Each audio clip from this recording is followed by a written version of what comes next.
Hey everyone, thank you so much for joining me. I confess I am running on very low octane today, but I wanted to get this video posted because the month of May in the US is AANHPI Heritage Month. And I think I have all the acronyms. They keep adding to it, but it's Asian American, Native Hawaiian, Pacific Islander Heritage Month. So I thought that I would show you the collection of decks that I have from Asian creators. I might be missing a couple, but I think this is the majority of them.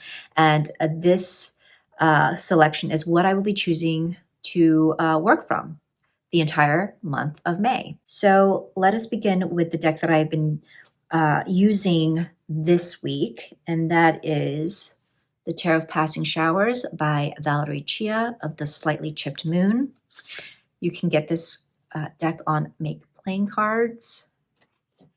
It is based on the Thoth and also some RWS, but the art is inspired by manga and anime, some characters and stories that Valerie is attached to. And I think a lot of these images were created during Inktober. But I just really love her art. It feels just personal and raw. And so that's what really draws me in. Next up is The Tarot of the Magical Forest, and this is by, I think, Chun. I will leave the names in the description box below. I apologize if I mangled that. This is modified because this had the borders that had all the different titles, the language, the titles in different languages. Okay, and then I edged it in green. So it is an animal-based deck. And it was one that I gave a second chance, and I'm glad that I did because, yeah, it's pretty cute. Even if it is an animal deck, and I'm not usually drawn to animal decks, rabbits, foxes, cats, like these are like the animals that I love. So that has that going for it. And of course it is an RWS clone, and so very easy and seamless to work with. While on the subject of animals, let's talk about the Magic Neko deck. This is by Stasia Burrington of the Sasarai Bito Tarot, and this is a playing card / oracle deck. And I mean, look at these backs. I just rarely use this deck, but it's so freaking adorable. Like, look at these cats. Now, I don't read playing cards. At some point in time, I would like to learn that. This year is learning the Thoth and seeing if that's something that can be useful for me. But one day I will learn playing cards. But in the meantime, I can use this as an oracle. Oh, they're just so cute. I'd forgotten how cute these are. Look at that. So she does have, this is, I want to say this is a, I don't know which printing this is. I think she's had subsequent printings, but there is a little pamphlet that comes with this deck that has the oracle card meanings with each of the, assigned to each of the cards. Now we'll move on to these two decks that I'm going to tell you just right up front. They are sold in South Korea, and so you cannot get them here in the States. This was a very, very thoughtful gift, and I treasure it. It is the beautiful Korea Tarot.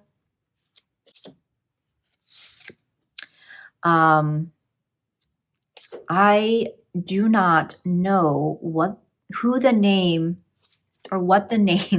of this creator is. It's kind of hard for me to tell from the book if that is their name or if it isn't, but I will do my best to try to leave something. It's just so pretty. It is beautiful. It's just beautiful art. And also based on the RWS.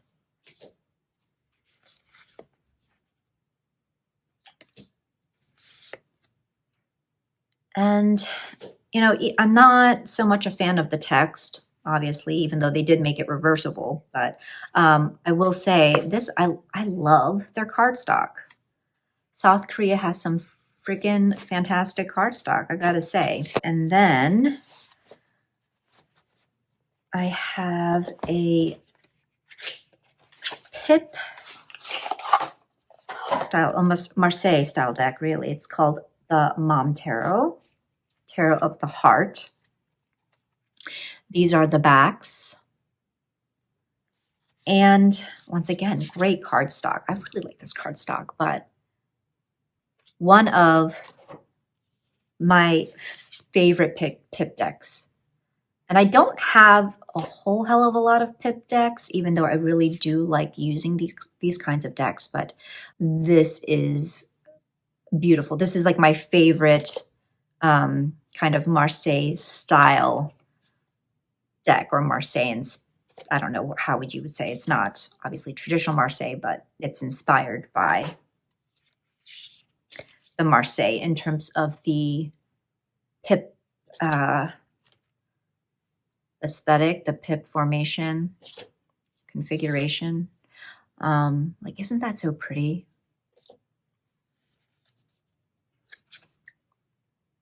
And to be honest, like, am I going to be able to work with all these decks this month? I don't know, but it's nice to have a selection to choose from. Okay, next up. So this person you probably would never have heard of. She's kind of not really well known. Her name is Beneval Wen. She's made this deck called the Spirit Keepers Tarot. I have the Revelation edition. I did do a deep study, a round one study of this deck at the beginning of this year for like the first few months of the year. And I really enjoyed learning about the inspiration behind these images, many of which she had revised from previous editions of this deck. So love the coloration.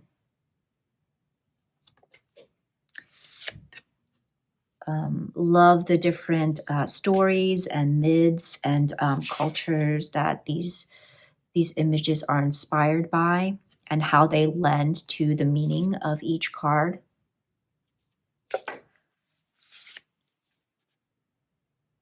So yeah, you should check out Beneval. She's pretty cool. The next two are by a Korean shaman. Her name is Seo Kelleher. She created, first off, the,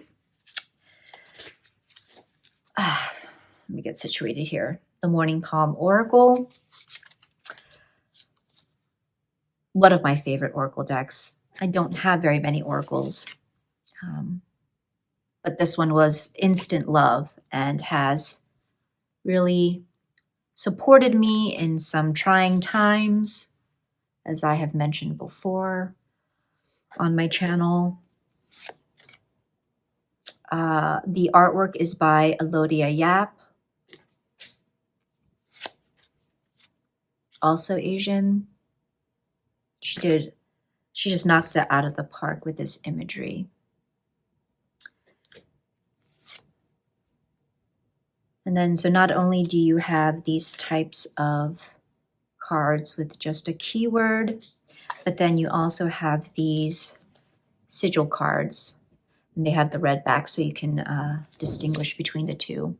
You have these sigil cards for doing ritual work, meditative work, spell work.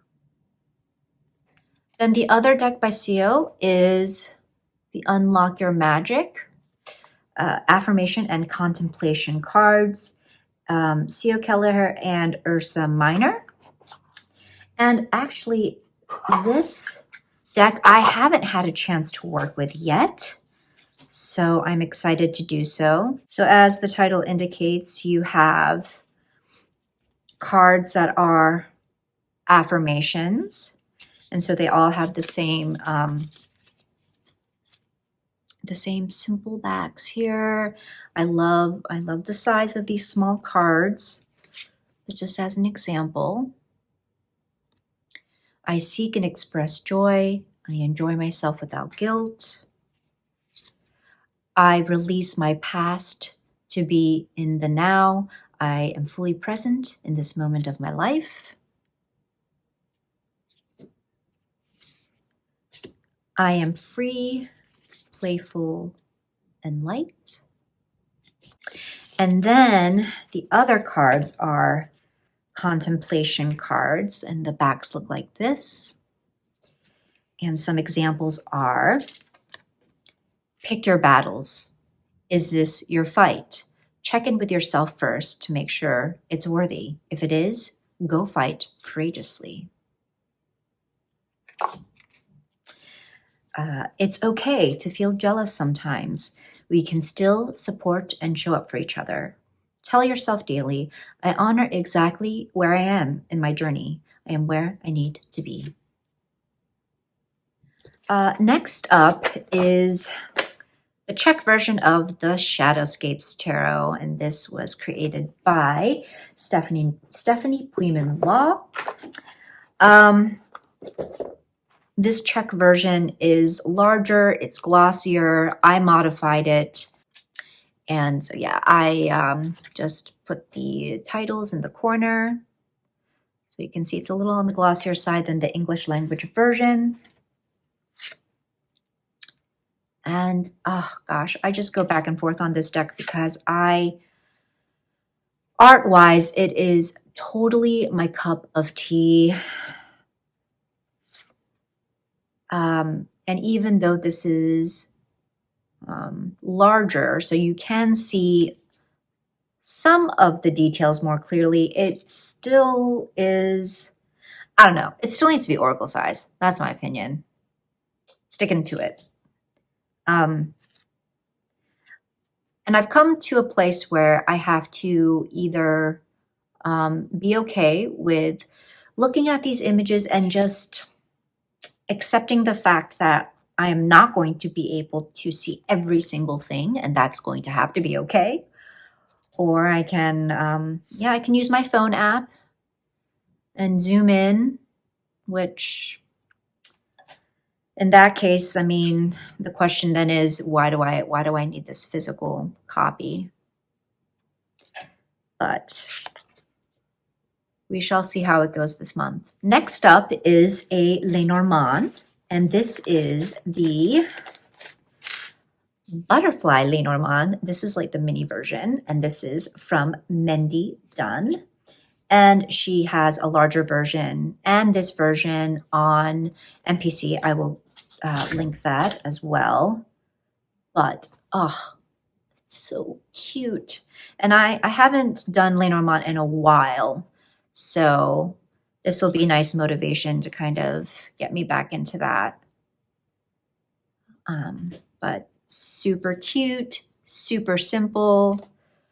In terms of Lenormand, there's not too much going on, and you know exactly what you're looking at. And she does have a little key here with the butterflies where to further help you decipher the meaning. So the white is it means that the card is positive. The rainbow means it's neutral, and I believe then this darker color means it's negative. I think that's right. Yes. But I mean, I'm just super in love with this size. Just super in love with it, but she did a fantastic job. And it feels like a springy deck, so I think it's also perfect for this season of spring. Dream Vision Tarot by Emma Zhang. These are the backs, holographic edges, which I could do without, frankly, but whatever. It's a beautiful deck. It's a beautiful deck. And again, the colors to me feel very kind of spring, summer. So I've already worked with this, was it a month ago? 2 months ago? I can't remember. I have no sense of time anymore, but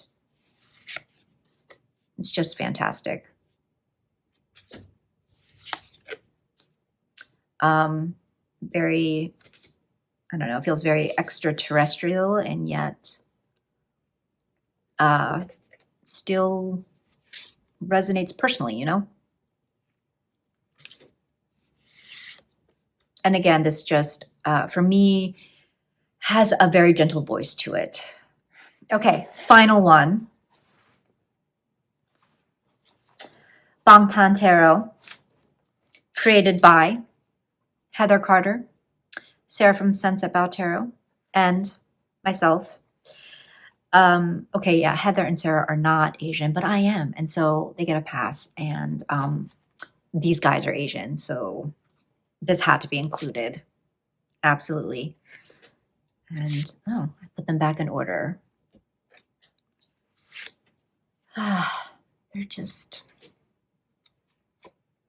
They're so great. I mean, what can I say about this? I'm not gonna gush on and on, but if there was ever a deck that was suitable and appropriate for AANHPI Heritage Month, this would be it. Am I right, Army? And that's it for me. I hope you enjoyed this video. Do you have any decks from Asian creators that you will be using? And if so, what are they? Please leave a comment below. And until the next video, much love and take care.